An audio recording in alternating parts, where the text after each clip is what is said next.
दिल्ली की रातें अक्सर दो चेहरों में बंटी होती हैं। एक चेहरा रोशनी का, दूसरा अंधेरे का। कनॉट प्लेस की सड़कें उस रात बारिश से चमक रही थीं और महंगी गाड़ियों की हेडलाइट्स पानी में टूटकर बिखर रही थीं। I think this. सड़क किनारे खड़े लोग मोबाइल निकालकर सेल्फी ले रहे थे। हर तरफ चमक, पैसा और दिखावा था। लेकिन उसी चमक के बीच एक लड़का भी खड़ा था, भीगा हुआ, थका हुआ और पूरी तरह अकेला। उसके कंधे पर एक पुराना बैग था, शर्ट की बाहें हल्की फटी हुई थीं और जूते इतने पुराने थे कि बारिश का पानी अंदर तक भर चुका था। उसने सामने देखा, द वेलमोरा पैलेस, दिल्ली का सबसे बड़ा और सबसे महंगा होटल। उसने गहरी सांस ली और गेट की तरफ बढ़ा। तभी गार्ड ने हाथ आगे कर दिया। कहाँ? लड़के ने धीमी आवाज में कहा, मुझे अंदर मैनेजर से मिलना है। गार्ड हंस पड़ा। बुकिंग है? नहीं तो निकल। पास खड़े दो अमीर लड़के हंसने लगे। उनमें से एक बोला, भाई शायद नौकरी मांगने आया होगा। दूसरा बोला, या खाना। तीनों हंस पड़े, लेकिन लड़का चुप रहा। उसने जेब से एक पुराना कार्ड निकाला।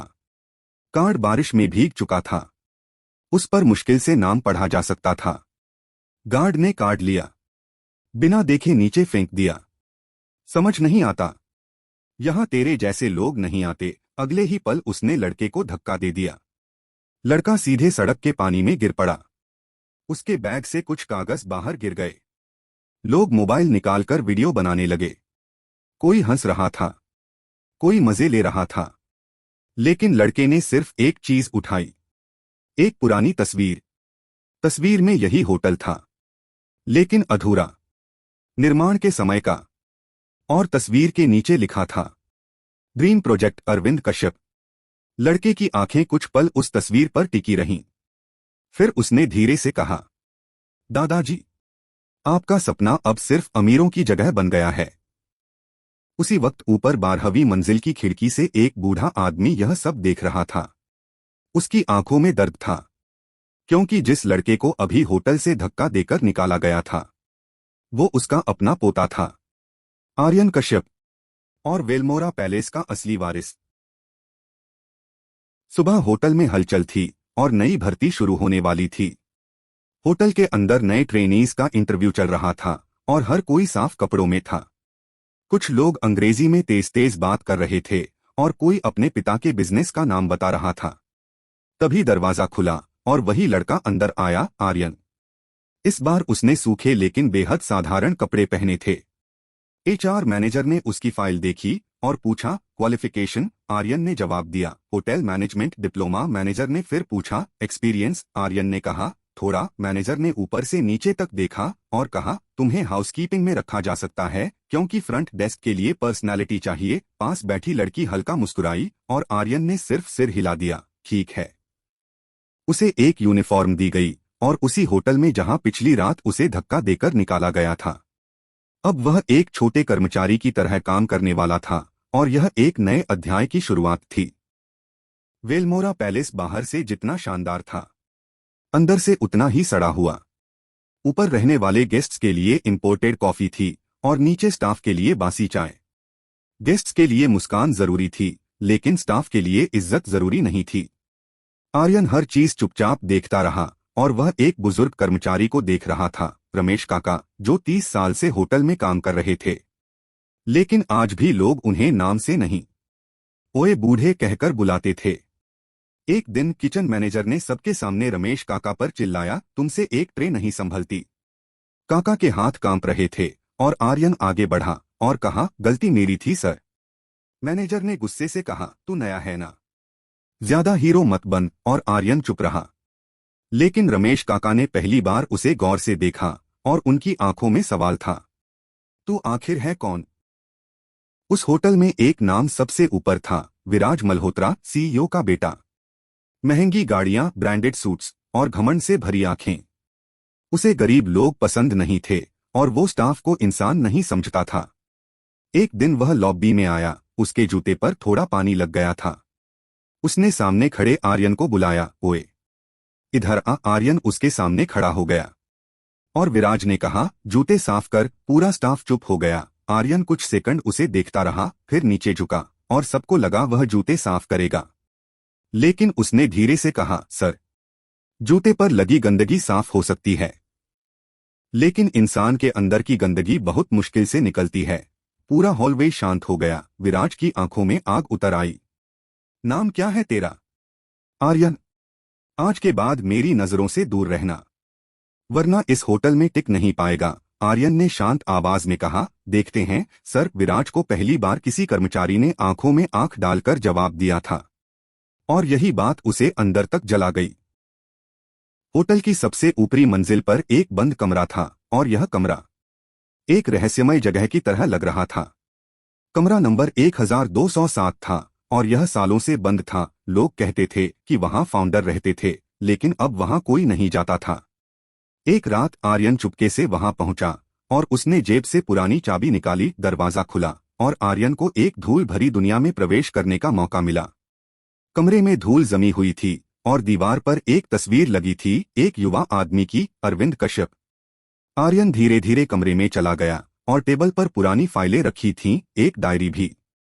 उसने डायरी खोली, और पहले पन्ने पर लिखा था, अगर कभी मेरा परिवार लौटे तो पहले यह देखे कि इस होटल में इंसानियत बची है या नहीं। आर्यन की आंखें भर आईं, और उसने धीरे से कहा, दादाजी, शायद इसलिए आपने मुझे रोका था, ताकि मैं सच देख सकूं और यह जान सकूं कि सच्चाई क्या है।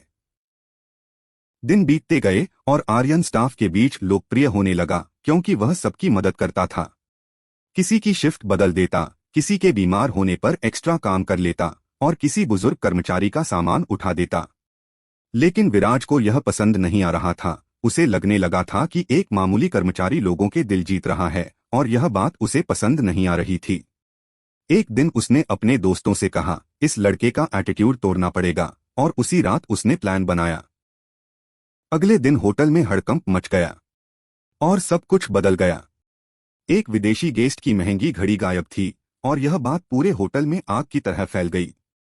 सिक्योरिटी ने पूरे स्टाफ की चेकिंग शुरू कर दी, और सभी कर्मचारियों को अपने लॉकर्स खोलने के लिए कहा गया। तभी किसी ने चिल्लाकर कहा, घड़ी मिल गई, और सबकी नजरें घूम गईं आर्यन की ओर। घड़ी आर्यन के लॉकर से निकली थी, और यह बात सुनकर पूरा हॉल सन्न रह गया। मैनेजर गर्जा, मैंने पहले ही कहा था, गरीब लोगों पर भरोसा नहीं करना चाहिए। और उसकी बात सुनकर विराज दूर खड़ा मुस्कुरा रहा था, लेकिन आर्यन शांत था। मैंने चोरी नहीं की, आर्यन ने कहा। लेकिन मैनेजर ने गुस्से में जवाब दिया, सबूत सामने हैं। आर्यन ने शांति से कहा, सबूत रखा भी जा सकता है। और यह बात सुनकर मैनेजर और भी गुस्से में हो गया। मैनेजर गुस्से में बोला, तुम सस्पेंड हो। और आर्यन ने अपनी यूनिफॉर्म उतारी, टेबल पर रखी, और बिना कुछ कहे चला गया। विराज ने जाते जाते कहा, औकात याद आ गई।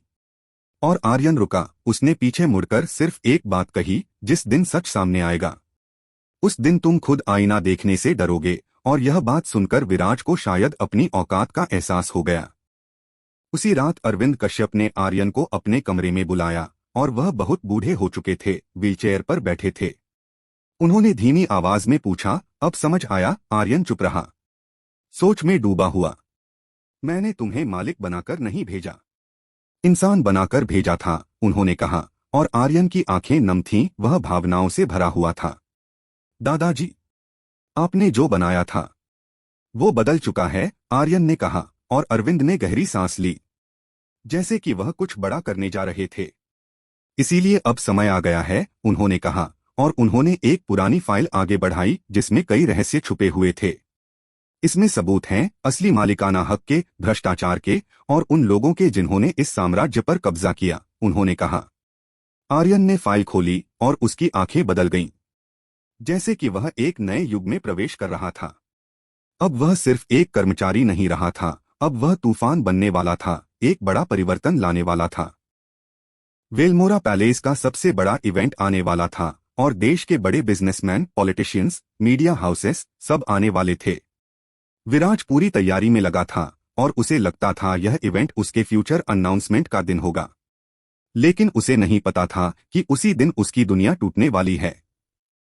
इवेंट की रात पूरा होटल रोशनी से जगमगा रहा था, रेड कारपेट बिछ चुका था, और मीडिया कैमरास चमक रहे थे।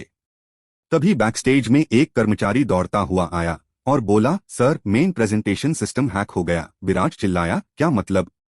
लेकिन जवाब आने से पहले हॉल की सबसे बड़ी लेड स्क्रीन अचानक ऑन हो गई और उस पर एक पुराना वीडियो चलने लगा। अरविंद कश्यप की आवाज गूंजी, वेलमोरा पैलेस सिर्फ बिजनेस नहीं था, यह उन लोगों का सपना था जिनके पास कुछ नहीं था। हॉल शांत हो गया और स्क्रीन पर डॉक्यूमेंट्स दिखने लगे, original ownership papers, fake transfers, illegal signatures. और फिर एक नाम, विराज मल्होत्रास फादर। पूरा हॉल स्टंड था और विराज चिल्लाया, बंद करो इसे। लेकिन तभी पीछे से आवाज आई, अब बहुत कुछ बंद होगा विराज। लेकिन यह नहीं। सबने पीछे देखा और व्हीलचेयर पर अरविंद कश्यप थे, उनके पीछे आर्यन खड़ा था, साधारण कपड़ों में।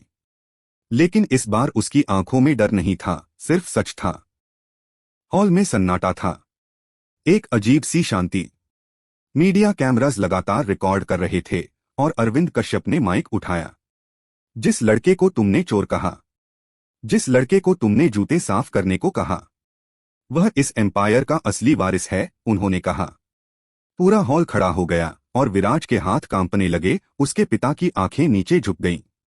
आर्यन मंच पर आया और उसने धीमी लेकिन मजबूत आवाज में कहा, मैं यहां बदला लेने नहीं आया था, मैं यह देखने आया था कि क्या इस होटल में अब भी इंसानियत बची है।